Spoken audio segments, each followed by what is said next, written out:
ఒకానొక ప్రాంతంలో సేవకు వెళ్ళాను నేను. ఆ సంఘములో ఒక పెద్ద పోట్లాట చోటు చేసుకునింది. సంఘానికి చెందిన ఒక స్త్రీ లేదా ఒక సహోదరి సంఘ కాపరితో కొట్లాడి ఏం చేసిందంటే, తాను ఆ సంఘానికి ఇచ్చిన గిఫ్ట్ డొనేషన్ ఆ చాప తీసుకొని వెళ్ళిపోయింది. నేను ఇచ్చింది నేనెందుకు ఉంచుతాను, నేను సంఘాన్ని విడిచిపెడతాను, నా చాప తీసుకొని వెళ్తానని ఆమె తీసుకొని వెళ్ళిపోవడం చూశాను. చాలా ఆశ్చర్యమైందండి. చాలా సందర్భాల్లో దేవుని బిడ్డలు ఏమనుకుంటారంటే, సేవకులను పోషించేది తామే అనుకుంటారు, సంఘాన్ని పోషించేది తామే అనుకుంటారు. అది చాలా పెద్ద ప్రమాదం అండి. సేవకులను బిలీవర్స్ ఎప్పుడు పోషించరు. బిలీవర్స్కి అలాంటి తత్వం ఉంటే వాళ్ళు ప్రమాదంలో పడినట్లే.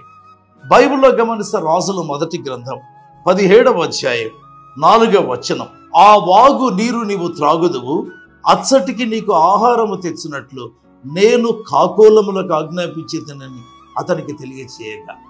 దేవుడు ఒక చక్కటి సత్యాన్ని చెప్తున్నాడు. ఏలియాకు ఆహారం తెచ్చేదానికి, ఏలియాను పోషించేదానికి దేవుడే ఏర్పాటు చేశాడు. అలాగా ప్రతి నిజమైన పరిచర్యకు సపోర్ట్ దేవుడే, ప్రతి సేవకుని పోషించేది దేవుడే. కనుక ఎవరైనా నేను ఈ కానుక ఇచ్చి సేవకుని పోషిస్తాను అనుకుంటే నీవు తప్పు మార్గంలో ఉన్నావు. నీవు ఇచ్చే కానుక దేవునికి, అది సేవకునికి కాదు. సేవకుని పోషించేది దేవుడు, నీవు కాదు.